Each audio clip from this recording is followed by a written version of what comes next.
समर्थ रामदासांनी मनाचे श्लोक लिहिले 205, म्हणजे 205 ब्रेक मनाला मारले. प्रत्येक मनाच्या श्लोकामध्ये मनावरती आपण कसा विजय मिळवायचा, मनाला आपण आपल्या भगवंताशी एकरूप कसा करायचा, भगवदाकार कसा बनवायचा मनाला, हे सांगण्याचा प्रयत्न केला त्यांनी. आणि त्याच्यासाठी समर्थ रामदासांनी त्रास घेतला आणि 205 मनाचे श्लोक लिहिले.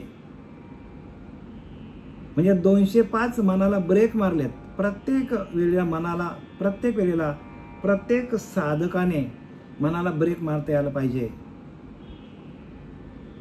आणि म्हणून काय लिहिलंय, मन हे मोगरा अर्पुनी ईश्वरा, पुनरपी संसारी येणे नाही. तुकाराम महाराज सांगतात, मन हे मोगरा आहे हो. जसं आपण फुल देवाला वाहतो तसं मन हे काय आहे, आपला मनच आपला देव आहे. नाही नाही आन दैवत, तुका म्हणे मना ऐसे. मनासारखा दुसरा देवच नाही जगामध्ये.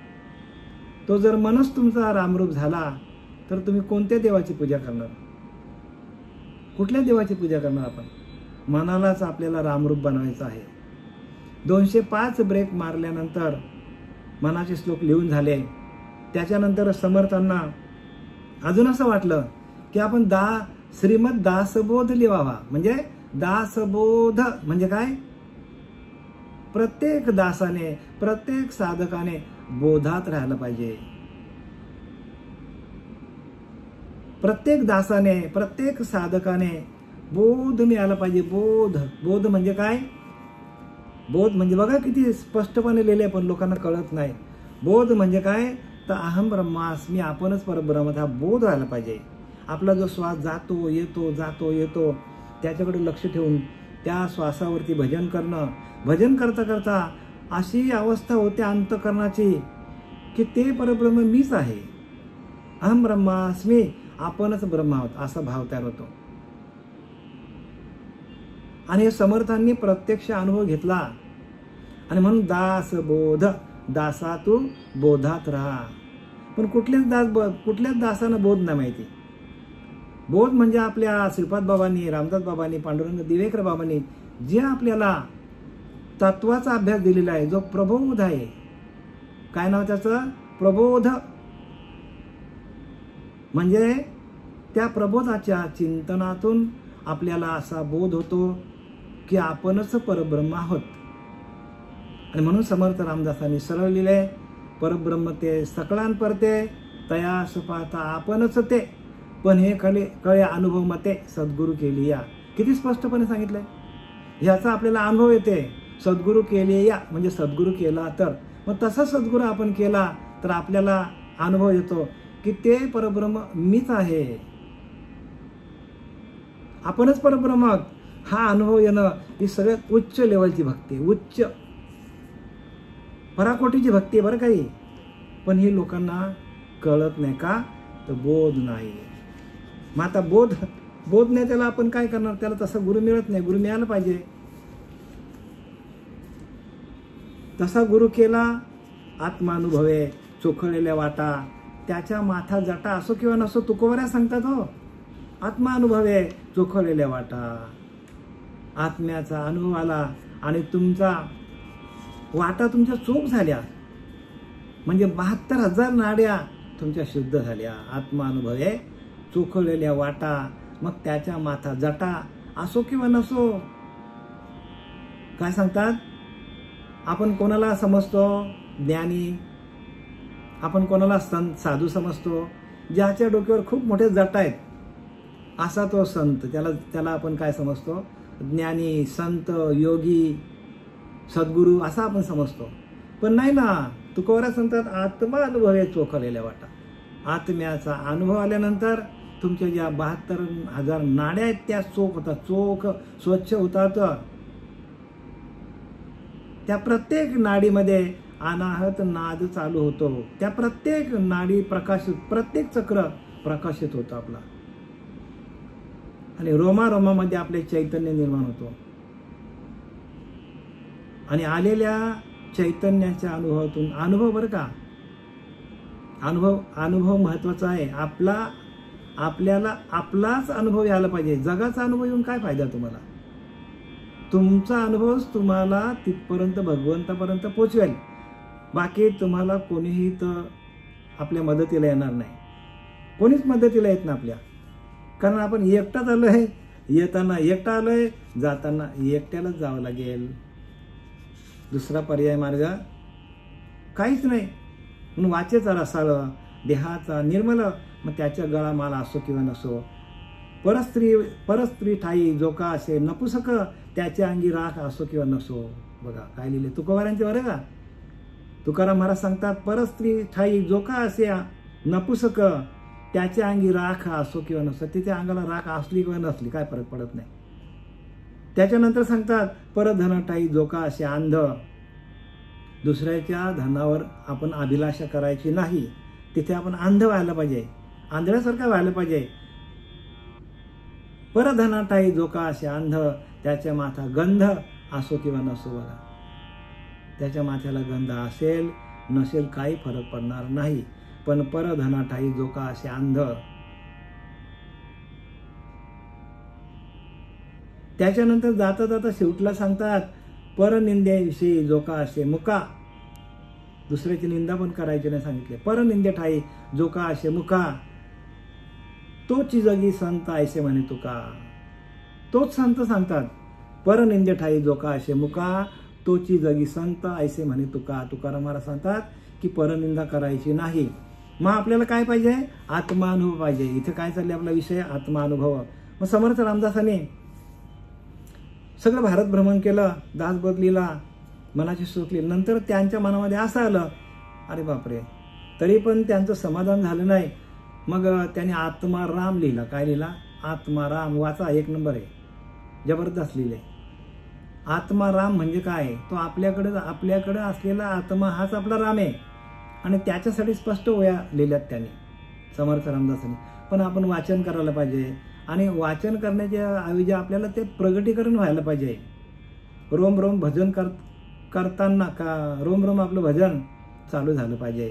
आणि त्याच्यातून आपल्याला ज्ञानाची प्राप्ती होते. हे शब्द आहे, ते शब्द आपल्या आतमध्ये आहेत.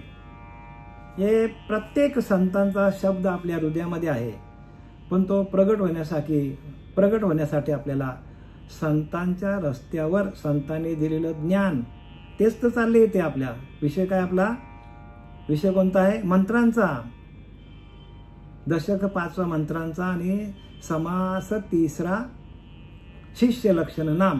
म्हणजे शिष्याकडे कोणती कोणती लक्षणं पाहिजे हे आपल्याला समर्थांनी सांगितले. आता ओवी क्रमांक आपण 83 वर जाऊया. काय सांगतात बघा समर्थ रामदास स्वामी. आशा ममता तृष्णा कल्पना कुबुद्धी दुर्वृत्ती दुर्वासना अल्पबुद्धी विषय कामना हृदय वसे. त्या साधकाच्या मनामध्ये, त्या साधकाच्या अंतकरणामध्ये या सगळ्या वासना असतील तर त्याचं भजन तर होणार नाही, पण गुरुभक्ती पण होणार नाही. भजन राहिलं बाजूलाच, गुरुभक्ती पण होणार नाही. म्हणून त्या साधकाच्या ठिकाणी ह्या गोष्टी नाही पाहिजेत. आशा नाही पाहिजे, ममता नाही पाहिजे, तृष्णा नाही पाहिजे. कसल्याच प्रकारची तृष्णा पाहिजे नाही. कुठल्याच प्रकारची त्याची इच्छा नाही पाहिजे, म्हणजे विषयांची इच्छा. कल्पना नाही पाहिजे. वर कल्पना जय सांडे तैची गा परमार्थ घडे. कल्पना अजिबात नाही पाहिजे. कल्पना आपण टाकली, कल्पना गेली आपली, की आपल्याकडे ते परतत्व, आपल्याकडे परब्रह्मतत्व ते प्रगट होतो. जोपर्यंत आपण कल्पनेमध्ये चाललोय तोपर्यंत आपल्याला परब्रह्माची अनुभूती येणार नाही. म्हणून आशा पण नाही पाहिजे, ममता पण नाही पाहिजे. आपल्या शरीरावर ममता आपली जास्त आहे. आपल्याला विषय भोगायचे आहेत. प्रत्येक माणसाला असं वाटतं की शरीर चांगलं असला की मी देवाचं नामस्मरण करणार असं वाटत नाही. विषय चांगले भोगता येतील. शरीर सुदृढ असला तर आपल्याला जे अनंत जन्माचं पुण्य जोडे आहे तरीच परमार्थ घडे. मुख्य परमात्मा आतुडे अनुभवाशी. ज्यांनी अनंत जन्मामध्ये साधना केलेली आहे आणि त्यांना जर हा नरदेह मिळाला परत, तर त्यांना असं वाटतं की मागच्या जन्मात आपली जी साधना आहे ती आपली अधुरी राहिलेली आहे. मग आता आपल्याला ती पूर्ण करावी लागेल आणि त्याला मग तो विषयामध्ये जात नाही. पण बाकीचे लोक विषयामध्ये जातात. म्हणून आशा, ममता, तृष्णा, कल्पना या साधकाला काय करतात? 84ला घेऊन जातात. कुबुद्धी, दुर्वृत्ती, दुर्वासना या सगळ्या काय आहेत? आपल्या या डखीने आहेत. आपल्याला काय करतात? या डंख मारतात प्रत्येक साधकाला, प्रत्येक माणसाला. हे सगळे विषय. आणि विषय आपल्याला काय करतात? विषय आपल्याला काय करतात? परत परत आपल्याला जन्माला घालतात. आपले सगळ्यात मोठे शत्रू विषय आपले आहेत. काम, क्रोध, लोभ हे सगळ्यात मोठे आपले मोठे विषय आहेत. हे ज्यांनी आवरले नाही ना त्यांना 100% अधोगतीला जावं लागतं. अल्पबुद्धी, विषय कामना हृदय वसे. आणि बुद्धी त्यांची अल्प असते. का? तर विषय कामना हृदय वसे. हृदयामध्ये विषय ठसठशीत भरलेले आहेत. म्हणून नाथ बाबा सांगतात, जो करी विषयांचे ध्यान तो हे विषय निमग्न, जो करी सदा माझे चिंतन तो सर्वस्व तो चैतन्य घन मीच होय. काय सांगतात नाथ बाबा? जो करी विषयांचे ध्यान तो हे विषय निमग्न. जो विषयांचं ध्यान करतो तो विषयामध्येच अडकून जातो. कामाला चालला, क्रोधाला मारामारी करायला चालला, लोभाला आहे ते आहे पडलाय. आता नाथ बाबाने आपल्याला सांगितलं भिक्षुगीत किती सगळा होता त्याच्याकडे, त्या भिकाऱ्याकडे, म्हणजे त्या ब्राह्मणाकडे. भिकारी झाला का नाही शेवटीला? म्हणून त्याला भिक्षुगीत नाव दिले. काय दिलंय? नाथ बाबांचा अध्याय 23वा. आणि बाकीचे जे श्लोक आहेत वाचा ते 16-17 पासून. भिक्षुगीत सांगितले म्हणजे अरे भिकारी माणसाला विशेष भिकारी बनवतात. लोभ एवढा वाढला त्याचा, भिकारी झाला. विचार करा. आणि हे भिकारी अवस्था अंगबळे, द्रव्यबळे, राजबळे, सत्ताबळे मदांधपणे भोगीती, सुख सुख म्हणती परंतु ते दुःखाची. रामदास स्वामी सांगतात. विषय काय करतात? अंगबळे, चांगली ताकद आहे विषय भोगतो माणूस. द्रव्यबळे, पैसा आला तरी विषय भोगतो. सत्ताबळे, सत्ता आली तर विचारायलाच नको. अंगबळे, द्रव्यबळे, सत्ताबळे मदांधपणे म्हणजे आंधळेपणाने विषय भोगतो माणूस. आंधळा होतो विषयांसाठी. विषय भोगण्यासाठी इथून आपल्याला इथून तो काही कोस मैल दूर जातो. कोणी आपल्याला बघावं म्हणून सगळे विषय भोगताना येतो. मदांधपणे भोगीती, सुख सुख म्हणते. त्याला वाटतं लय सुख याच्यामध्ये, पण दुःख भोगीती अंतकाली. अंतकाली आपल्याला त्याची बिलं येतात. आणि आपले काय होते तर आपला ऑडिट होतो, ऑडिट. आणि गाडी आपली भंगारात निघते. हो, नंतर गाडी भंगारात निघते म्हणजे पार माणूस काय होतो ऑडिट झाल्यावर सगळी चेकिंग होतो. मग सगळं कुठे अकाउंट लपलेले आहेत काय सगळे काढतात. ईडीची धार आली घरावर, ईडीची धार, तर सगळं चेक होतो. तसा आपल्या या घरावर आपण केलेल्या कर्माची धार येते. आणि नंतर आपली गाडी कुठे लागते? गाडी किनाऱ्याला लागत नाही, गाडी मध्येच लटकतं. उतरणीवर गाडी आली आता तर टायर झिजले, टायर झिजले. आता गाडी ब्रेक पण लागत नाही. हो, हातपाय थरथरतात. अशी अवस्था होते माणसाची. म्हणून या अवस्था येण्याच्या आधी प्रत्येक माणसाने सावध व्हा. सावध हो बाप्पा, काल लागलाय मापा. आता इथे आपला जो विषय चाललेला आहे तो विषय कोणता आहे? तर शिष्याचा बद्दल चाललेला आहे. पण शिष्याने पण कसं असायला पाहिजे? त्याच्याकडे कुठल्या कामना, इच्छा, आकांक्षा, भावना, असूया या नसल्या पाहिजे. हो, हे त्यांना सांगायचं या ओवीतून. देहाभिमान हुंबरे, अल्पबुद्धी, विषय कामना हृदय वश. बघा, हृदयामध्ये सगळे विषय त्याच्या भरलेले आहेत. आणि काय झालंय? ईर्ष्या, असूया, तिरस्कारे सगळ्यात त्याची ईर्ष्या त्याच्याकडं, इच्छा आहेत त्याच्याकडं. असूया म्हणजे इच्छा आहेत, हे व्हायला पाहिजे, ते व्हायला पाहिजे. बघा, एखादा माणूस पैसा आला की बंगला व्हायला पाहिजे, गाडी 2-2, 4-4, 8-8, 10-10 गाड्या प्रॉपर्टी घेतो आणि काय सजवतो. बापरे, 5 स्टार हॉटेल काय बांधतो. एक हॉटेल झाला की दुसरा, तिसरा. कंपनी एक झाली की दुसरी कंपनी, तिसरी कंपनी. अनेक उद्योग चालू करतो. मग पैशावर पैसा, पैशावर पैसा. पण शेवटीला आपल्याला इथला काहीही घेऊन जाता येत नाही. हे प्रत्येकाने लक्षात घ्यायला पाहिजे. आपल्या जोडीला काय येणार आहे? आपल्या जोडीला फक्त एकच गोष्ट येणार आहे. कोणती सांगा बघू, कोणती गोष्ट येणार आपल्याबरोबर? आपलं धन काय सांगा? अहो आपलं नामस्मरणच आपल्या बरोबर येणार आहे. हा नामस्मरण आपल्या बरोबर, दुसरं काही येणार नाही आपल्याबरोबर. आपल्याबरोबर दुसरं काही येणार नाही. तुम्ही जेवढं नामस्मरण करणार तेवढं भगवंताशी एकरूप होणार, तेवढं भगवंत तुमच्याकडे सातत्याने लक्ष ठेवणार. म्हणून नामस्मरण निरंतर तेच जाणे पुण्य शरीर पुण्यवान तेच आहे ज्याचं अखंड नामस्मरण चालू आहे. समर्थ रामदासाने लिहिलंय, नामे पाषाण तारिले. बघा काय लिहिलंय, नामाने पाषाण तारले. हो नामे पाषाण तारले, हरिनामे प्रल्हाद तरला. बघा काय लिहिला, हरिनामे प्रल्हाद तरला, नाना आघातापासून सुटला. किती आघात त्याच्यावर वडिलांनी केलं, काय काय डोंगरावरून ढकलला, तेलाच्या तापलेल्या तेलामध्ये टाकलं. विचार करा बघा तुम्ही. आणि त्याच्यानंतर हत्तीच्या पायाखाली तोडवलं त्याला. किती त्याच्यावर आघात, पण त्याला काय झालं का? काहीच झालं नाही. हरिनामे प्रल्हाद तरला, नाना आघातापासून सुटला. नारायण नामे पावन झाला अजामेल. अजामेल पापन काय केलं, मुलाचं नाव नारायण ठेवलं आणि नारायण नारायण नारायण नारायण. जरा काही झालं का मुलाला, नारायण इकडे नारायण तिकडे जा, नारायण असं कर नारायण तसं कर. मुलाच्या नावाने नारायण नाव ठेवलं होतं, त्याच्या नावाने त्याचा उद्धार झाला. बघा विचार करा, म्हणजे त्या नामाला किती किंमत आहे. काहीच न करून मी प्राणी राम नाम जपे वाणी, ते संतुष्ट चक्रपाणी भक्ता लागी सांभाळे. काहीच न करून प्राणी राम नाम जपे वाणी. काहीच करायचं नाही, फक्त वाचने आपल्याला राम राम जपायचं. जे आपल्याला नाम दिलं ते जपा. त्याने संतुष्ट चक्रपाणी, त्याच्याने भगवंत संतुष्ट होतो. भक्ता लागी सांभाळी, भक्ताचा सांभाळ करतो. एवढं त्या नामामध्ये ताकद आहे. मग निरंतर असले पाहिजे, अहर्निशी निरंतर सातत्य.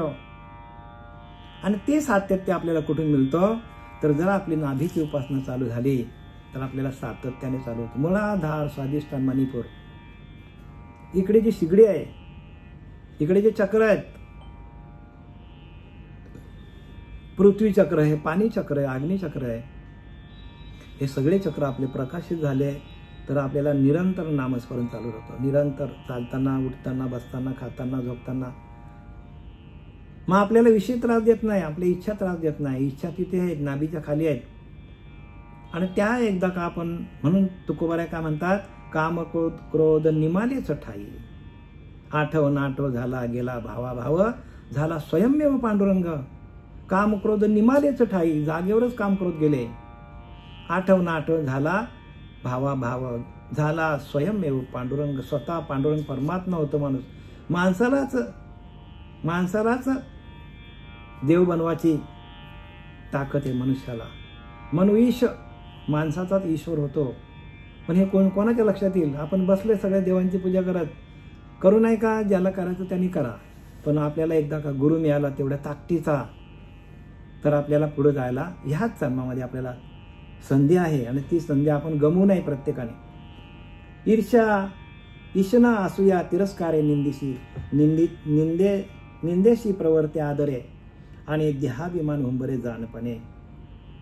असा आपल्याला दुर्गुण आणि ज्याची लायकीने असा आपल्याला शिष्य मिळाला तर तो शिष्य काही कामाला येत नाही. इथं लिहिले बघा काय लिहिले समर्थांनी, की त्याला भारी हवासे असते, तो मस्तराने भरलेला असतो. बघा तिरस्काराने व दुसऱ्याची निंदा करणारा असतो शिष्य, मनापासून करतो. ज्ञानाच्या व देहाच्या अभिमानाने तो उर्मटपणे वागतो. ज्ञानाच्या आणि देहाचा अभिमान त्याला होतो आणि तो उर्मटपणाने गुरुशी वागतो. वर वर्णन केलेले देहबुद्धीचे सगळे दुर्गुण या नालायक शिष्याच्या ठिकाणी असतात. बघा असा शब्द वापरला, या नालायक शिष्याच्या ठिकाणी आढळतात. म्हणजे असा जो असेल तो शिष्य काय कामाचा, ज्याच्याकडे सगळे विषय आहेत, जो दुसऱ्याचा तिरस्कार करतो, तो शिष्य काही कामाला येणार नाही असं समर्थांना सांगायचं. म्हणजे आपल्याला नाभी कमलाच्या ठिकाणी उजळलेले भाग्य आता अवघी चिंता वारली, संत दर्शने थोरला पद्मनाभ जोडलेला. एकदा पद्मनाभ तुमचा जोडला गेला तर आपल्याकडे विषय कुठलेच येत नाही, कारण तिथेच आपल्या नाभीच्या ठिकाणी सगळे विषय बसलेलेत आपले. 10व्या दारातून त्या भगवंताने त्या प्रवेश केला आणि आपण खाली आलो नाभीच्या ठिकाणी आणि सगळ्या विषयांमध्ये आपण अडकलो प्रत्येक माणूस. आणि तिथून जोपर्यंत उलट आपली उपासना चालू होत नाही, म्हणजे उफराटे नाम म्हणता वाचे, पर्वत फुटले पापाचे, ध्वज उभारले पुण्याचे ब्रह्मांडावरती. म्हणजे उफराटे नाम म्हणजे मुळाधार ते ब्रह्मरंध्र अशी धाव व्हायला पाहिजे. आपल्या साधनेची धाव अशी पाहिजे मुळाधार ते ब्रह्मरंध्र. तर हे तुम्हाला प्राप्त झालं, हे तुमच्या लक्षात आलं किंवा ह्याचं प्रगटीकरण झालं तर उफराटे नाम म्हणता वाचे. वल्ल्या कोलीचा वाल्मिक ऋषी का झाला? नारद महर्षींनी त्याला अनुग्रह दिल्या त्याचं नाम उफराटे चालायला लागला. पर्वत फुटले पापाचे, क्षणार्धात पापाचे पर्वतच्या पर्वत असतील फुटून जातात. आणि ध्वज उभारले पुण्याचे ब्रह्मांडावरती, ब्रह्मांडावरून त्याच्या नामाचा ध्वनी गेला. विचार करा, एवढं नामस्मरण रोमारोमामध्ये त्याच्या तयार झालं. तसं आपल्याकडे व्हायला पाहिजे, अगदी तसंच. तोच मंत्र आहे जो नारदाने जो दिला वाल्मिक ऋषीला, भक्त प्रल्हादाला, ध्रुववालाला, व्यासांना, जो नारदानी मंत्र दिला, जो नारदानी नाम दिला, तोच नाम आपल्याकडे. मग आपल्याला का होत नाही असं? आपल्याला का होत नाही? आपल्याला व्हायला पाहिजे. म्हणजे आपला कुठेतरी नामस्मरण कमी पडतो किंवा आपले कुठेतरी आपण इच्छा, आकांक्षा, कामना, भावना आपल्या कुठेतरी आपण अडकलेला आहोत. आणि या मोहातून आपल्याला निघायला पाहिजे. मोहच माणसाला काय करतो? मोहच माणसाला अडकवतो.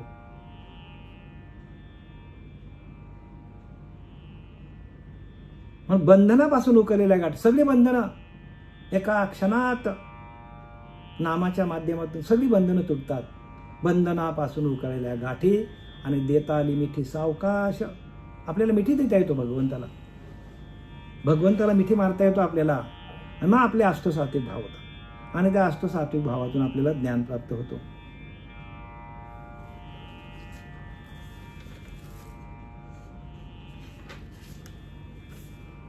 शुद्धा तृष्णा आवरेना, निद्रा सहसा धरेना, कुटुंब चिंता ओसरेना, भ्रांती पडली. आता काय सांगतो? परमार्थ साधण्यास अयोग्य असणाऱ्या प्रापंचिकाचे वर्णन यापुढे दिलेले आहे बघा. परमार्थ साधण्यास अयोग्य असणाऱ्या प्रापंचिक माणसाचं वर्णन पुढे दिलेलं आहे समर्थांनी. आणि हे सगळं सुटलं प्रपंचातल्या माणसाच्या, जे काय आता पुढे आपल्याला सांगतील समर्थ, ते सगळं सुटलं तरच परमार्थ हाती लागतो, अन्यथा परमार्थ हाती लागत नाही. मग साधकाने आता कसं सावध व्हायला पाहिजे हो. प्रत्येक साधकाने सावध व्हायला पाहिजे. आता पुढच्या वेळात आपल्याला वाचून सांगणार समर्थ बरं का. दासबोधामध्ये समर्थांचा दासबोधातून मी आपल्याला वाचून सांगणार आहे, त्याच्या अर्थासहित सांगणार आहे तुम्हाला. आता पुढे काय सांगतात बघा, की जोपर्यंत या कामना, असूया, भावना, इच्छा, आकांक्षा, दुर्बुद्धी, कुविचार, कुसंग हे जोपर्यंत जात नाही तोपर्यंत माणसाला परमार्थ हाती लागत नाही, असा स्पष्ट इशारा दिला आपल्याला. आता बघा सगळ्यात सावध व्हा. आता काय सांगतो बघा. पहिल्यांदा सुधा तृष्णा आवरेना, म्हणजे आपल्याला तहान आणि भूक आवरत नाही.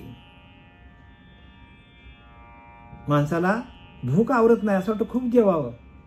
जो खूप जेवतो त्याला अजिबात प्राप्ती होणार नाही. आमच्याकडे एक माणूस होता, आता गेला बिचारा तो. साधना करायला यायचा मलगंगेमध्ये आणि आम्ही बसायचो सगळे, पण तो जेवण करून यायचा आणि सरळ आल्याला काय करत झोपायचा तो. आणि मी त्याला विचारलं जेवता किती? तर 15 चपात्या लागतात मला आणि भात लागतो. मग मला सांगा अशा माणसाला हे ज्ञान प्राप्त होईल का? 15 चपात्या, त्याची सूनबाई पण वैतागायची त्याला जेवायला द्यायची. विचार करा. म्हणजे जेवण ज्याचं जास्त असेल त्याला ही साधना प्रगट होणार नाही. याला एकमेव तुम्हाला शास्त्रीय कारण सांगतो बरं का. शास्त्रीय कारण घ्या. आपल्या पोटाचे 4 भाग करायला सांगितले, 3 भाग करायला सांगितले. एक पाणी, एक हवा आणि एक अन्न. मग ज्याच्या उदरामध्ये, ज्याच्या पोटामध्ये आकाश तत्व जास्त राहील, कारण आकाश तत्व म्हणजे काय की प्राणवायूला साठवण्याची जागा, म्हणजे ज्याच्या पोटामध्ये आकाश तत्व जास्त आहे त्याला ब्रह्मज्ञानाचा साक्षात्कार लवकर होतो. साठविला हरी, म्हणजे ज्याला आपल्याला जास्तीत जास्त आपल्याला साठवता यायला पाहिजे, तर प्राणवायू आपल्याला जास्तीत जास्त साठवता यायला पाहिजे आणि खाली दाबून आपल्याला आपानापर्यंत जायला पाहिजे आणि आपानाला वरती घेऊन येता यायला पाहिजे. स्पष्ट काय बोलता येत नाही, पण आपानाला वरती घेऊन येता यायला पाहिजे आपल्याला. म्हणजे काय पाहिजे, आकाश तत्व मोठा पाहिजे. म्हणून तर काय लिहिलंय, सुधा तृष्णा आवरेना. बघा, तहान आवडत नाही, तृष्णा आवडत नाही, आणि शुद्धा आणि तृष्णा आवरेना, म्हणजे पोटाची सुद्धा तृष्णा, मनाची पण असते बरं का तृष्णा, तहान मनाची असते, शरीराची असते तृष्णा, ती पण माणसाला आवरता येत नाही. ती विषयांची आहे ना, नुसत्या पोटाची सांगितली नाही बरं का. याच्यामध्ये 2-3 अर्थ आहेत. एक खोल अर्थ असा आहे की माणसाला विषय आवरता येत नाही, विषयांवर विजय मिळवता येत नाही, इंद्रिय आपली भरकटली जातात. जोपर्यंत आपल्याला आपल्या आतल्या अंतरीच्या अंतरात्म्याशी एकरूप होता येत नाही तोपर्यंत आपल्याला आपली विजय वृत्ती होत नाही, आपण विजय मिळवू शकत नाही. आणि ज्यांनी विजय मिळवला त्यांनीच युद्ध जिंकला.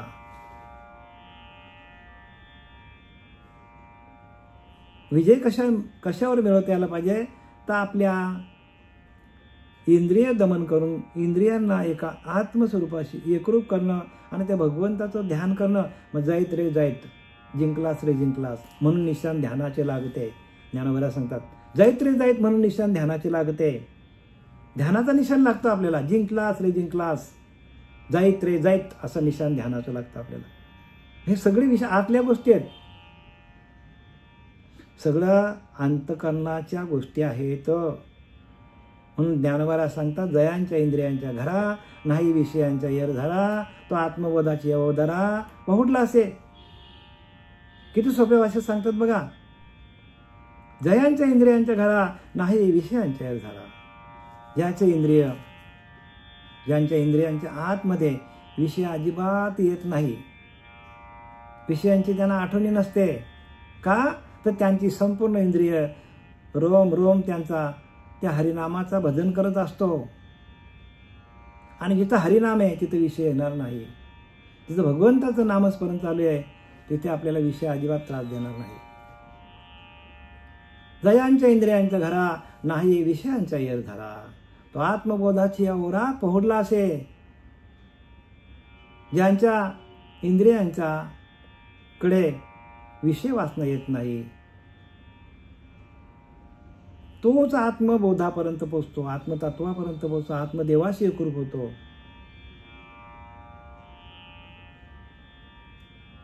आणि आत्मबोधाच्या ओरामध्ये, त्या खोलीमध्ये आत्मबोधाच्या एकटाच झोपला, शांतपणे राहतो. आत्मबोधाची ओरा पहुडला असे म्हणजे जाऊन तिथं पोचतो, म्हणजे आपल्या आत्मस्वरूपाशी एकरूप होतो असं ज्ञानोबा सांगतात. तृष्णा शुद्धा तृष्णा आवरेना, निंद्रा सहसा घर धरेन. बघा, आणि काय सांगितलंय, झोप आलेली आवरत नाही अशा माणसाला. आणि खरोखर तो माणूस झोपायचा पण बरं का, कारण जेवण करून भरपूर यायचा, ध्यानाला बसला की झोपायचा. इथं लिहिले की नाही, झोप कदापि आवरेना, जर ज्याला झोप म्हणून प्रत्येकाने बघा, आता ऐका काय सांगतो, ऐका थोडक्यात ऐका. अहो, हे संपूर्ण जो आपला आहे ना अभ्यास, तो मनावरती आहे बरं का. जसा आपल्या कॉम्प्युटरमध्ये उंदीर असतो आणि त्या उंदीर काय करतो, जी जी आपल्याला खिडकी पाहिजे, विंडो पाहिजे, त्या विंडोवर जाऊन ती क्लिक करायची, ती विंडो ओपन करायची. तसं आपल्याला काय करायचं, आपल्या त्या मनाला घेऊन प्रत्येक चक्रामधून आपल्याला, प्रत्येक चक्राला प्रकाशित करून आपल्याला आत्मप्रकाशाशी, आपल्याच आत्मप्रकाशाशी आपल्याला एकरूप होता येतो. आणि साधी बरं का, सोपी आणि सरळ भाषा आहे, अनुभवाची भाषा आहे. पण हे आपल्याला करण्यासाठी ध्यान योग आपल्याला महत्त्वाचं आहे. म्हणून काय लिहिले, निंद्रा सहसा धरेना, म्हणजे निंद्रा त्याला आवरत नाही. कुटुंब चिंता वसरेना, बघा कुटुंबाची चिंता, असं झालं तसं झालं, बायकोचं असं झालं, नवऱ्याचं असं झालं, मुलाचं असं झालं, मुलीचं असं झालं, ह्याच चिंता माणसाला सतवतात. मुलगा कामधंद्याला नाही, मुलीचं लग्न होत नाही, ह्या सगळ्या चिंता आपल्याला काय करतात, आपल्याला ह्या चिंता काय करतात, ध्यानाला आडवे येतात. हो, ध्यान होत नाही आपल्याला. आपल्या हृदयाकडे ती मलिनता आहे, आपल्या हृदयामध्ये त्या वासना ठाण मांडून बसलेल्या आहे, आपल्या स्वरूपाकडे जाऊन देत नाही. प्रत्येकाची बरं काही प्रत्येकाची दशा आहे ही, प्रत्येकाची अंतःकरणाकडे ही तक्रार आहे. ध्यान लागत नाही, ध्यान लागत नाही, भ्रांती पडली. काय सांगतात,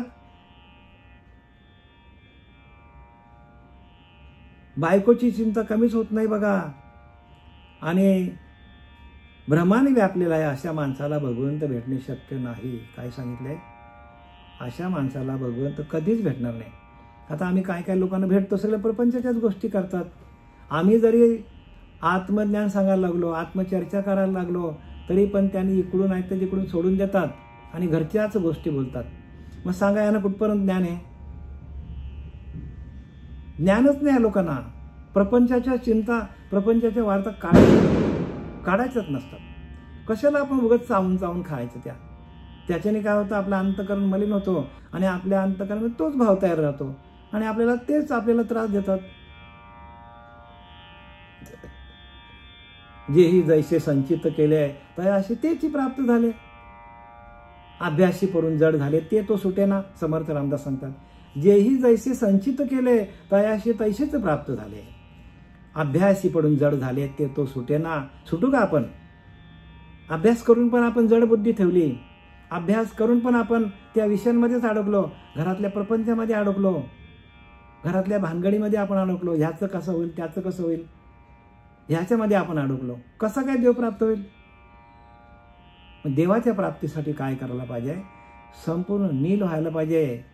सकाळी त्याचसाठीच आपल्याला करायची, त्याचसाठी आपल्याला ब्रह्ममुहूर्तावर ध्यान करायचं. आणि नुसतं ब्रह्ममुहूर्तावर नाही बरं का, तिकडनं आलो की आपल्याला जरा तरी आपल्याला 10 मिनिटं मिळाली तर लगेच आपण त्या स्वरूपाशी एकरूप व्हायला पाहिजे. 10 मिनिटं मिळाली तरी पण आपण भगवंताचं भजन सोडायचं नाही. भजन अजिबातच सोडायचं नाही. जर तुम्ही ते सोडलं तर लगेच आपल्या आतमध्ये विषय प्रवेश करतात. काय लिहिले, जब मैं था तब हरी नहीं, अब हरी आया माय नाही, सब अंधियारा मिट गया, जब देखा दीपक माही. कबीरदास सांगतात, जब मैं था तब हरी नहीं, अब हरी आया माय नहीं, सब अंधियारा मिट गया, जब देखा दीपक माही. जोपर्यंत माझ्याकडं अहंकार होता, सगळे विषय होते, तोपर्यंत हरीची प्राप्ती झाली नाही. अब हरी आया माय नाही. बघा, ज्या वेळेला माझ्याकडं त्या भगवंताचं आत्मसाक्षात्कार झालं, अब हरी आया माय नाही. बघा, हरीचं दर्शन झालं आणि मायेचं निरसन झालं, अहंकाराचं निरसन झालं, विषय सगळे पळून गेले.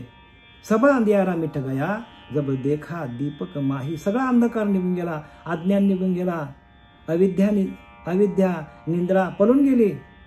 जब देखा दीपक माही, माझ्याच मध्ये असलेला आत्मप्रकाश प्रकाशित झाला.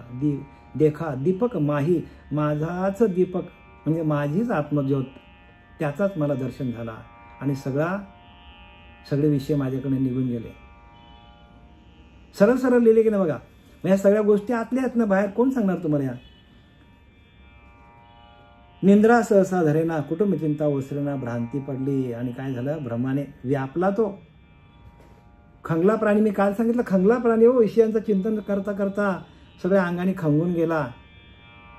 म्हणजे विषय काय करतात, माणसाला खोकला बनवतात माणसाला, पार गाडी डुबीत नेतात. आणि ते विषय ज्या वेळेला आपल्याला भगवंताचं आत्मदर्शन होतं, त्यावेळेला विषयानं तुम्ही बोलवलं तरी येणार नाही, लांब राहतील ते. एवढी अनुभव येत्या, एवढी आत्मप्रचिती येते. शाब्दिक बोले उदंड वाचा, लेश नाही वैराग्याचा, अनुताप धारिष्ट साधनाचा मार्ग न धरी. आता आपल्याला काय सांगतात समर्थ की शाब्दिक बोले उदंड वाचा, नुसता शब्दाने बडबड करतो.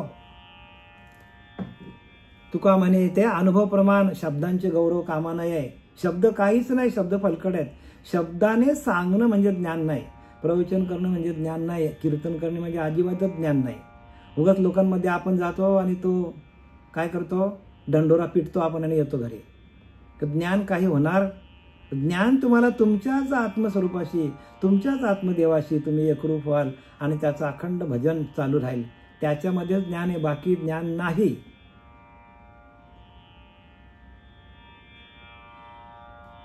मग आता काय करायला पाहिजे? तर प्रत्येकाने, जो माणूस साधना करत नाही आणि नुसताच सांगायला येतो आणि त्याची बडबड आपण ऐकून घ्यायची, म्हणजे आपण मूर्ख आहोत. मग जो साधना करत नाही, जो अंतर्मुख होत नाही, जो आत्मस्वरूपाकडे येत नाही, त्या माणसाचं प्रवचन कीर्तन ऐकणं म्हणजे आपला साधकाचा मूर्खपणा, साधकाचा मूर्खपणा आहे. साधकाने साधनेमध्ये राहून साधनेत आलेलं ज्ञान लोकांपर्यंत पोचवावं, तरच त्याचंही कल्याण होईल आणि जनाचंही कल्याण होईल. जगाच्या कल्याणा संतांच्या विभूती, देह कष्टविती नाना परिबघा. देह कष्टविती परोपकारी, जगाच्या कल्याणा संतांच्या विभूती आहेत. संत येतात जगाच्या कल्याणासाठी येतात. आणि तसे संत श्रीपाद बाबा, रामदास बाबा, पांडुरंग देवेकर बाबा जीवनात आले आणि त्यांनी आम्हाला हा नाम साधना, आम्हाला काहीच नव्हते यातलं माहिती, बरं का, काहीच नव्हतं, म्हणजे काहीच माहिती नव्हती. पण डोक्यावर हात ठेवला, प्रकाशित झालो आणि प्रबोधाचं चिंतन करता करता हे ज्ञानापर्यंत सद्गुरु कृपेने आम्ही इथपर्यंत आलो. शाब्दिक बोले उदंड वाचा, लेश नाही वैराग्याचा. वैराग्य अजिबातच नाही. वैराग्य मुळीवणे नाही, ज्ञान प्रत्ययाचे नाही, सूची आचार तोही नाही. मग भजन कसं? भजन कसं होईल? वैराग्य नाही, विवेक नाही, ज्ञान नाही, त्याग नाही, आचार शुद्ध नाही, विषय सगळे आतमध्ये आहेत, ज्ञान होईल का? जरा जरी आपल्या संसाराची चिंता लागली तर आपला ध्यान होणार नाही. म्हणून अभ्यासाहून गहन पार्थामक ज्ञान, ज्ञानाहून ध्यान विशेष, मग कर्मफल त्याग तो ध्यानाहूनही सांगू. बघा, ध्यानापेक्षा चांगलं काय? जे आपण कर्म करतो त्या कर्माच्या फलाचा त्याग करायचा, फलाची अपेक्षा करायची नाही. तर फलाची अपेक्षा काय करतो, आपल्याला ध्यानाला बसून देत नाही. मग कर्मफल त्यागू तो ध्यानाहूनही सांगू. त्यागाहूनही भोगू शांती सुखाचा. काय सांगतात ज्ञानोबा 12व्या अध्यायामध्ये, त्यागाहूनही भोगू शांती सुखाचा. म्हणजे भोगाचा त्याग केला, फलाचा त्याग केला, प्रपंचातली चिंता टाकून दिली, तर शांती हाच परमात्मा आहे. शांती तुम्हाला शोधत येईल आणि शांती हाच परमात्मा आहे. तुमच्याकडे शांती नांदायला आली का तुमचं भजन आपोआप चालू होईल. तुम्हाला भजनाची गरज नाही पडणार नाही. आपण जपायची गरज नाही. अजपा म्हणजे जपण्याची गरज नाही. तो आपोआप चालू आहे. तुमचं आमचं प्रत्येकाचं चालू आहे. आयशी अजपा सकळांशी परंतु कळे जाणत्याशी, सहज सांडोनी सायासी पडूच नाही. सहज आहे, प्रयत्न करायची गरज सहज चालू आहे. मग जर प्रत्येक जीवाचा ऐशी अजपा सकळांशी, किडा मुंगी जे काय असेल, उंदीर पशु पक्षी सगळ्यांची चालू आहे, तुमची आमची पण चालू आहे. मग आपल्याला प्राप्त का होत नाही? तर आपण सगळ्या विषयांमध्ये असूया, इच्छा, आकांक्षा, कामना, भावना, रजगुण, तमगुण, सत्वगुण, अहंकार या सगळ्यांनी आपल्याला बांधून ठेवलेला आहे. सगळ्या गोष्टींनी आपण बांधलं गेलो आहे. आणि म्हणून सांगितलं अभ्यासाहून गहन पार्थामक ज्ञान. अभ्यासापेक्षा ज्ञान श्रेष्ठ आहे. ज्ञानाहून ध्यान विशेष. ध्यानाला विशेष किंमत दिली ज्ञानोबरांनी. मग कर्मफल त्यागो तो ध्यानाहूनही सांगू. कर्माच्या फलाचा त्याग करणे ध्यानापेक्षा चांगलं. त्यागाहूनही भोगू शांती सुखाचा. आपण जर त्याग केला भोगाचा तर शांती आपल्याला शोधत येईल. ऐशी वाटा येणीची पेना शुभटा, शांतीच माझी वाटा ठाकेला जने.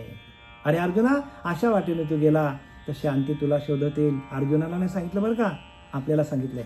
शांती आपल्याला शोधत येईल. हे सगळे शांतीचे रस्ते. शांती तुमच्याकडे शांती मिळाली पाहिजे. बस शांती परते नाही धर्म, शांती हेच परब्रह्म. क्लेश नाही वैराग्याचा, अनुताप धारिष्ठ साधनाचा मार्ग न धरी. बघा, अनुताप आलाय तरी पण तो साधना करत नाही, ध्यान करत नाही.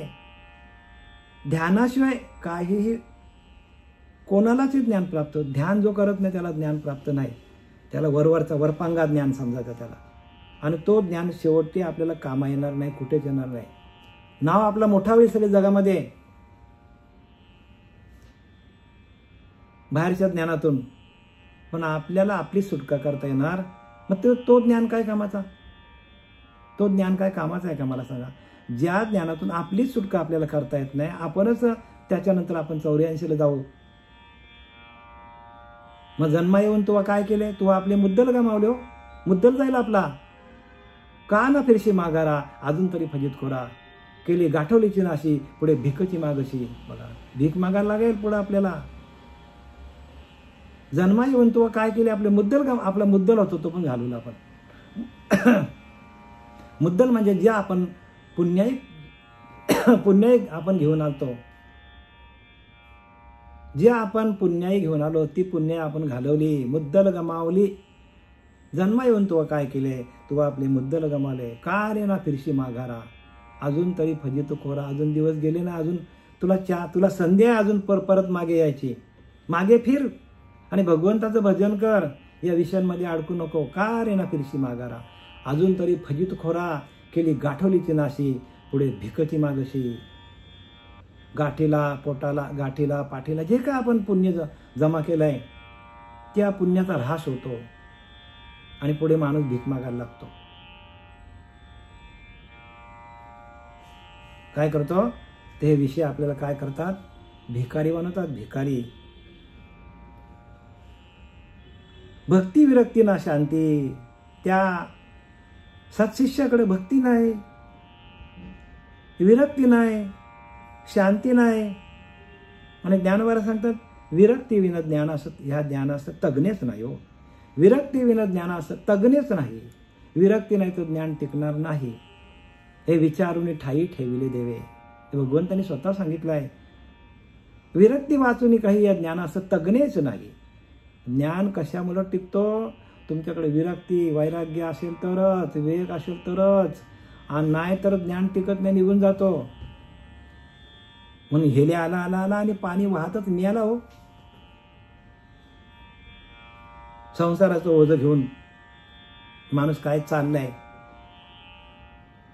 पण तो वरती येईल का? मला सांगा, वरती येईल का? नाही येणार. म्हणून संसार तापे तापलो देवा, करिता सेवा कुटुंबाची. म्हणून तुझ्या आठवले पाय ग माझे माय पांडुरंगे. तुकोबारा सांगतात. संसार म्हणजे तापलो तरच आपल्याला हे ज्ञान मिळेल. भक्ती विरक्ती न शांती. बघा, भक्ती पण नाही, विरक्ती पण नाही, शांती पण नाही. सद्वृत्ती लीनता ना दाती. सद्वृत्ती पण नाही त्या शिष्याकडे, लीनता पण नाही, नम्रता पण नाही, पाया पण पडत नाही. बघा, विचार करा. म्हणजे असा नम्र झाले भूता, त्याने कोंडिले अनंता. हे पण त्याच्याकडे नाही. अनंताला कोणता येत नाही, कारण नम्रता धरत नाही. श्रीगुरूंच्या पाया पण पडत नाही, लांबूनच नमस्कार करतो. गरज सर्व आणि वैज मरो. श्रीगुरूंकडे जे घेतात आणि पळून जातात लोक, आणि हे ज्ञान आमचं म्हणून मिळवतात. ज्ञानोबारांनी काय सांगितले? प्रत्येक ठिकाणी ज्ञानोबारांनी, तुकोबारांनी, सगळ्या संतांनी हेच सांगितलं आहे की हे ज्ञान माझ्या श्रीगुरु कृपेने मला झालेलं आहे. प्रत्येक ठिकाणी गुरुला पुढे करतात. ज्ञानदेव म्हणे निवृत्ती निर्गुण दिदले संपूर्ण माझ्या हाती. बघा, आहे की नाही? म्हणजे पुढे कोणाला ठेवला? पुढे गुरुला ठेवलं तर आपल्याला ज्ञान म्हणे. शिष्य काय करतात? आपलाच मिरवतात, सगळीकडे जातात, आपलाच झेंडा मिरवतात, गुरुला पुढे घेत नाही. म्हणून भक्ती नाही, विरक्ती नाही, शांती नाही, सद्वृत्ती लिंताना दांती, कृपा दयाना तृप्ती, सुबुद्धी असेच ना. त्यांच्याकडे गुरुची कृपा नाही, त्यांच्याकडे शांती नाही, आणि दया नाही, तृप्ती नाही, समाधान नाही, कुठलीच गोष्ट त्यांच्याकडे नाही. बघा, भक्ती नाही, विरक्ती नाही, शांती नाही, चांगली वृत्ती नाही, लिनता नाही, इंद्रिय दमन नाही, कृपा नाही, दया नाही, तृप्ती यापैकी काहीच नाही. तसेच ज्याच्यापाशी भगवंताकडे वळणारी बुद्धी पण नाही, त्याला भगवंत कसा भेटेल? सुबुद्धी असेच ना, बुद्धी पण नाही, भगवंतापर्यंत जाण्याची बुद्धी पण नाही. भगवंत कसा प्राप्त होईल आपल्याला? आपल्या जवळच आहे, पण त्याची प्राप्ती, त्याचा आत्मसाक्षात्कार, त्याचं दर्शन आपल्याला कसं होईल याची पण त्याला चिंता नाही. फक्त सगळीकडे आपल्याच मिरवायचा वास. अशी भरपूर लोक जगामध्ये आहेत बरं का. जिकडे तिकडे मिरवतात, लोकांना काय करतात, लोकांना भूल घालतात. म्हणजे चांगलं वाद्य वाजवून, चांगलं गायन कला करून, वरवरचा सांगून लोकांना लोक पण वरवरचीच आहेत ना. लोक थोड्या आत्मस्वरूपाशी एकरूप झाले, त्यांना काय माहीत पडेल? त्यांना वाटतं बरं चाललंय, असं मस्त ऐकायला बरं वाटतं, कानाला बरं वाटतं, पण अंतःकरणामध्ये तसेच विषय बसले, ते निघतात का? म्हणून जया नाही आत्मज्ञान तया नाम करमणूक चाललेली सगळी. परिपरत्र साधने विन म्हणून आहे की श्रवण, जया नाही आत्मज्ञान तया नाम करमणूक चाललेली सगळी.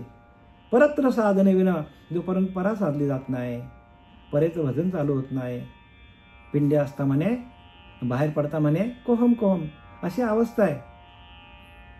आणि विसरले तया थोर झाले हानी, अरे पचविल्या खानी. लक्ष 84 लक्ष योनीला जायला ड्यू झाला तो. अशी ही ज्ञानाची अवस्था आहे. आणि प्रत्येकाला, प्रत्येक सत्शिष्याने हे वाचन करून याचा बराचसा भाग पाठांतर करा आणि आत्मसात करा. आपण कसं वागलं पाहिजे श्रीगुरूंच्या बरोबर, श्रीगुरूंच्या बरोबर आपलं कसं आपण स्वतःला एकरूप कसं करून घ्यायचं, श्रीगुरूंनी केलेल्या आज्ञेचं पालन आपण कसं करायचं, हे प्रत्येकाने शिकून घ्या. अन्यथा ही जे काय आम्ही देतो इथनं ते आपल्यापर्यंत पोचलं तरी ते आपल्याला अंतकाली उपयोगाला येणार नाही. म्हणून प्रत्येकाने आपल्या स्वतःवर आपली बंधन आपणच आपलं काय करायला पाहिजे, बंधनात टाकायला पाहिजे. आपण आपल्याकडे लक्ष द्यायला पाहिजे. आपलं ध्यान किती होतं, आपल्याला ज्ञान किती आहे, दिवसभरामध्ये आपण कसले विचार करतो, आपणच आपला शिहावलोकन आपणच करायला पाहिजे. दिवसभरामध्ये किती ध्यान झाला, दिवसभरामध्ये आपण काय वाचलं, त्या ओव्या पाठ करा, भागवत वाचा, ज्ञानेश्वरी वाचा, तुकोबरायांची गाथा घ्या, दासबोध घ्या, सगळं वाचा. आणि वाचल्यानंतर आपलं जे काय त्याच्यामध्ये सांगितलेलं आहे तसा आपल्याला अनुभव आहे का बघा. कारण अनुभव प्रमाण, तुका म्हणे ते अनुभव प्रमाण, शब्दांचे गौरव कामा नाही. शब्द नाही, शब्दाने आपल्याला काही सांगता येईल, पण अनुभव पाहिजे. म्हणून हरिभजनाविन काल घालवू नको रे. आणि आपुल्या मते चिखल उगा कालवू नको रे. आपल्या मतानेच आपण चिखल कालवतो.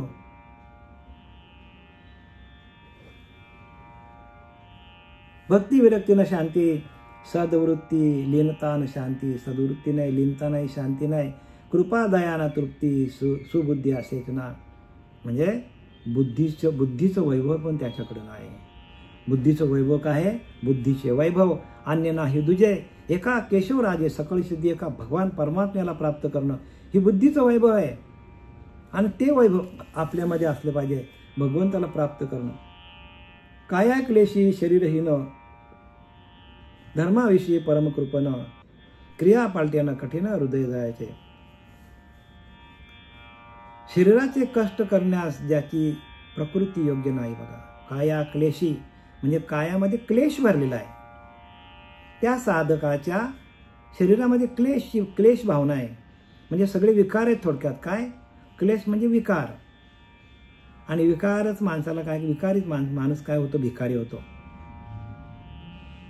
विकारच माणसाला भिकारी करतात, दुसरा भिकारी कोण करत नाही. आणि एकदा का भिकारी झाला माणूस तर तो 184ला जातो. तो भिकारी सांगितलं बरं, इथला नाही, द्वैतातला भिकारी नाही सांगितला. द्वैतातला भिकारी भीक मागून पोट भरेल, पण अद्वैत मधला अद्वैत निरूपण आहे. अद्वैत निरूपण आहे. भिकारी म्हणजे काय, की ज्याच्याकडं सगळे विषय आहेत आणि त्या विषय भोगता भोगता त्यांनी स्वतःचा देह खोकला करून टाकला. मी बोललो नाही का, खंगला प्राणी. काय शब्द वापरले, समर्थांनी खंगला प्राणी म्हणजे सगळे व्याधी त्याला त्रास देतात, सगळे जे काय विषय आहेत ते सगळे त्याची बिलं ह्याच जन्मामध्ये त्याला भोगायला येतात आणि त्याचं नामस्मरण पण होत नाही, शेवटीला नामस्मरण पण होत नाही. मग अंतकाली आपल्याला विशेष त्रास देतात आणि विषय आपल्याला एवढे त्रास देतात अंतकाली की नामस्मरण पण येऊन देत नाही, कारण त्या वेदनाच एवढ्या असतात शरीराच्या की एका एका रोमाच्या ठाई सहस्र विंचवाच्या वेदना पाही सहज वाचा खुंटली जाई कैसे म्हणाल रामगा, राम पण म्हणता येत नाही, अशी अवस्था आहे माणसाची.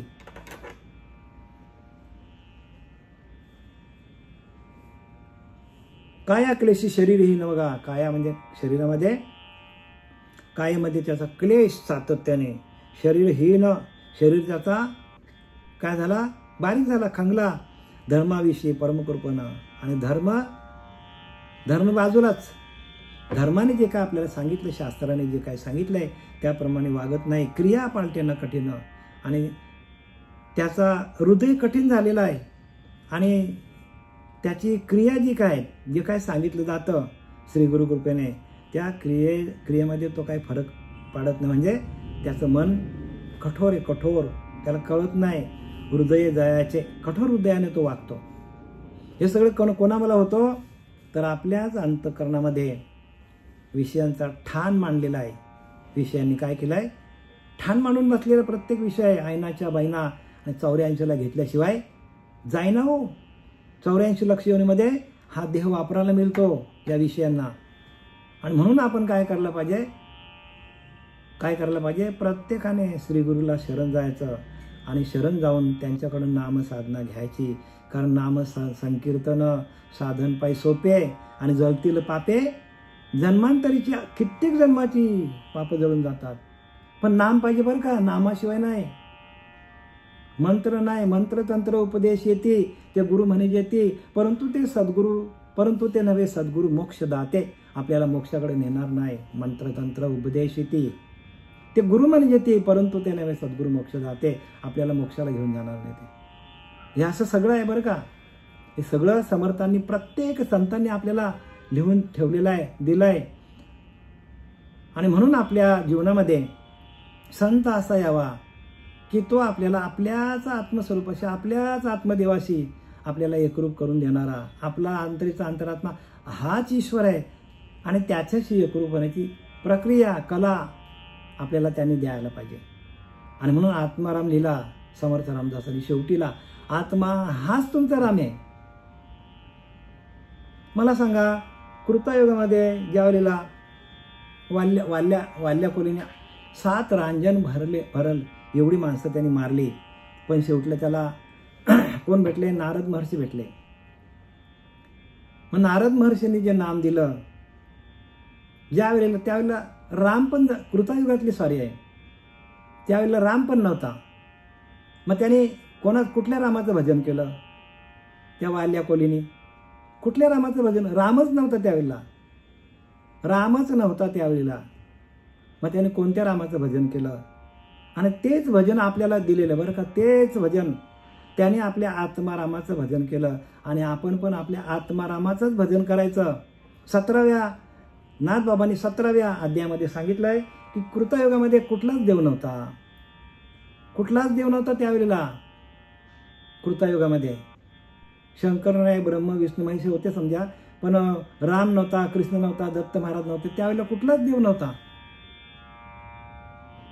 मग त्यांनी कोणतं भजन केलं तर त्यांनी सांगितलंय आपल्याच आत्म्याचं भजन त्यांनी केलेलं आहे. त्या कृतायुगातल्या प्रत्येक माणसाचं आपोआप भजन चालू होतं. कारण त्यावेळेला काय होतं तर त्यावेळेला संपूर्ण जीव कृतायुगातलं जे जीव होतं ते संपूर्ण जीव निर्मल होते, शुद्ध होते. पहिला युग येतो आणि त्यामुळे त्यांचा भजन आपोआप चालायचा. आणि तोच भजन आपला आपोआप चालला पाहिजे, आपल्याकडे कुठलेच विषय नाही पाहिजे. कारण त्यावेळेला पाप काय माहीत नव्हतं, एवढी लोकसंख्या नव्हती, पाप माहीत नव्हतं लोकांना. त्यामुळं त्यांचा श्वास आपोआप चालायचा आणि श्वासावरती न कळत त्यांचं लक्ष जात, कारण शुद्धच ना पूर्ण. तसं आपण शुद्ध झालो तर आपण श्वासावरती आपलं भजन आपोआप चालू होतं. पण आपण शुद्ध नाही म्हणून आपला श्वासावरती भजन चालू होत नाही. तीच स्वारी बर का, कृतायुगातली स्वारी, कृतायुगातलाच जो नाम आहे तो आपल्याला दिलेला आहे. म्हणून आधी अनादी काळचं हे नाम आहे. आधी अनादी काळचा हा संप्रदाय, हंस संप्रदाय. सोहमांसा तत्त्वमसी तेची परब्रह्म तूची आहेसी, विचार पाहता अशी स्थिती सहज होते. सहज व्हायला पाहिजे आपली. सोहमांसा तत्त्वमसी तोच आपलं भजन आहे. तोच आपल्याला दिलेलं आहे की कृतायुगामध्ये जो भगवान शंकराने जपला तोच नाम आपल्याला दिलेला आहे. तोच बरं का नारदाने जपला, सनकादिकांनी जपला, ब्रह्म विष्णू महेशाने जपला. तोच नाम आपल्याला दिलेला आहे, वेगळा नाही. आणि तसेच्या तसे अनुभव आपल्याला येतात. पण त्या अनुभव येण्यासाठी आपल्याला तेवढा अभ्यास करायला पाहिजे. झालेली सेवा आपले सच्चिदानंद सद्गुरू श्रीपाद बाबा, रामदास बाबा, नारायण बाबा, पांडुरंग देविका बाबा यांच्या चरणी समर्पित करत आहे. कुंडलिकावरती हरिविठ्ठल.